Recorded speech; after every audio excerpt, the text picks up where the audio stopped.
Hello and welcome back to Billy Ho Sports. Continuing coverage of this weekend's opening weekend at Churchill Downs, my home track. The fall meet begins Thursday with Twilight Racing, which is awesome. If you're local and you ever get a chance to get out there for Twilight Racing, really cool. $2 beers, food trucks, live music, just a really good time had by all. But Saturday we're loaded. I've got the Iroquois Stakes preview already out. Give that one a look. Now we're going to do a few more videos to try to round things out. We'll probably do a pick five. Tons of coverage coming this week. So please subscribe to the channel. Smash that like button for me. Share Billy Ho's content around social media with X and Facebooks and Instagram or wherever you can. Much appreciated. Any hot bets or takes or any good things, leave them in the comments. Let's get this thing started. Okay, race number 9 is the Louisville Thoroughbred Society. 6 furlong sprint on the dirt for 3-year-olds and upward. Start with number 1, Gulfstream Way, trained by Norm Cassie, ridden by Florent Giroux. Second place in the Jeff Hall Memorial at Ellis Park. Pretty good effort, but was blown by down the stretch by Hear My Song. That was just his first race of 2024. Actually ran pretty well in this race last year. Second by head, just missed. So might be an interesting long shot play if you're so interested. 6-year-old gelding. Number 2 is Closethegame Sugar, trained by Adam Rice. Irad Ortiz rides. Recently outgunned by the chosen Vron in the Bing Crosby out west, but it was a good effort for his first grade 1 test. Ran down his rival in this race, Skelly, in the Aristides back on June 1st. Then he knocked down Hoist the Gold, who's a very good sprinter in his own right, and the Kelly's Landing. A couple of good wins at Churchill Downs, triple-digit Bresnet speed figures. Obviously, that's going to be Skelly and Closethegame Sugar going 1-2. Most likely in this one.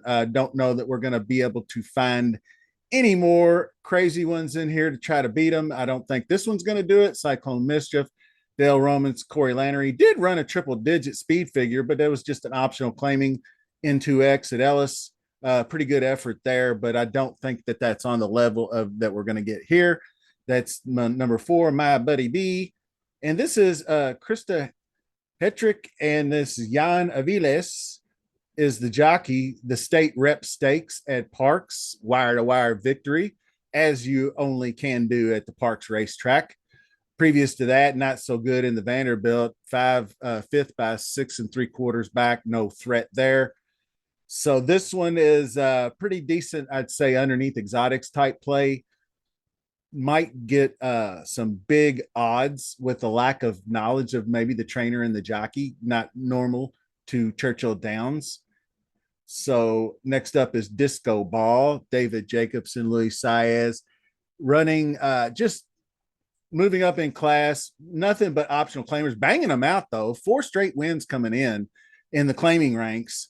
But I mean, 32K, 25K, 32 did bump it up to 80 at Saratoga, which is definitely a move up in class. And that's probably what prompted them to say, let's go ahead and give this sucker a shot in a stakes race finally, after just cashing checks like an ATM machine all the way through his career. 7-year-old gelding.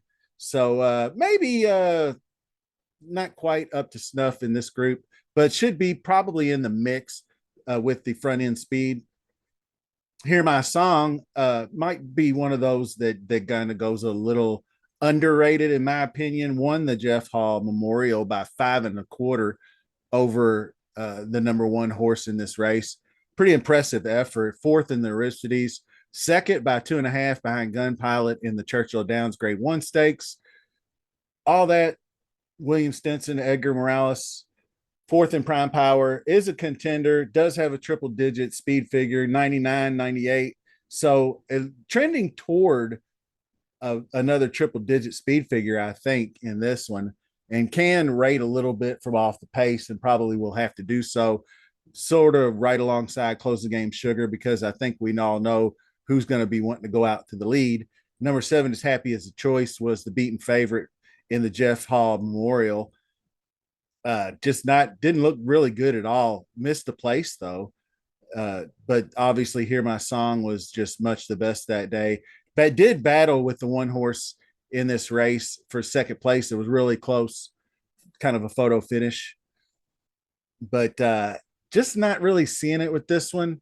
John Ortiz, Ramon Vasquez, sired by Run Happy. I was trying to look for something. I like the triple digit late pace numbers here, so could get up for a piece. I would say sounds good to me. Number 8, Manny Wah, John Ennis, just a flop of I don't know what happened here in the allowance race for 18K, dropped them down to try to cash a check, I guess, and then just ran a poor outing there. A couple of good grade 3 stakes efforts previous to that, but I think I'll pass. Necker Island is probably going to be one I'm going to pass on. I'm going to really keep it simple in this one. Back-to-back wins, though. This one, keep an eye on the tote board. I mean, a couple of, the Iowa stakes race that he won was pretty good effort out at Prairie Meadows. 25% trainer of the last race. So Chris Hartman is a quality. So could be something that rounds out the trifecta. Is a closer. So maybe Necker Island could be of some interest, rounding out exotics. And now we come to post number 10, which is Smelly Skelly. And that's Steve Asmussen. Ricardo Santana is the regular jock. And this sucker just blast off time, multiple wins. Just does seem to, whenever he loses, he only loses because he's run down late in the stretch. He had this bad habit somewhere along this range, ending with the Aristides. He actually got off to a really good start at the Vanderbilt, but Nakatomi much the best that day. And I was patting myself on the back a little bit because I called that one. I had Nakatomi to win that one. But these races here, he won in spite of poor starts, broke a bit back, cleared in hand. You can see that. Well, he broke slowly. I was definitely watching this race closely in the Aristides, and he broke very slowly, but rushed up to the lead by the time they got to the first call. So it kind of looks like he did his thing normally, but he actually really had to burn up some energy. He hit the stretch clear by a length and a half, but was run down by Close the Game Sugar. So Close the Game Sugar, obviously no joke in his own right. So that is your field. And now let's get on to some selections. So for race number 9, I haven't really talked about it a whole lot, but it's been so dry in Louisville. Like earlier in the week, I didn't really pay attention to any weather. Well, here's Hurricane Francine hitting New Orleans. And so it's going to be heading our way pretty soon. We're set to get some much needed rain. It's been really dry. I mean, bone dry here. So we do need the rain, and it looks like we're going to get it Friday running through Saturday. So there's a chance of a sloppy sealed track at Churchill Downs. Now we know Churchill Downs is, to its credit, does a very good job. The surface retains water very well, so it could go either way. So that said, it was a tough call between the top 2 choices. I think an off track, I don't know that's going to shake things up. Sometimes sloppy sealed track could give an advantage to a front runner like Skelly. So I'm just going to bet whatever I think is appropriate amount, depending on what the odds shake out to be on an exacta box with the top 2 choices, Skelly and Close the Game Sugar, and just call it a day and enjoy the race. And we'll just see what happens. So that's your preview for the Louisville Thoroughbred Stakes this Saturday at Churchill Downs. Look for more to come. Don't forget to subscribe, like, share. See you soon.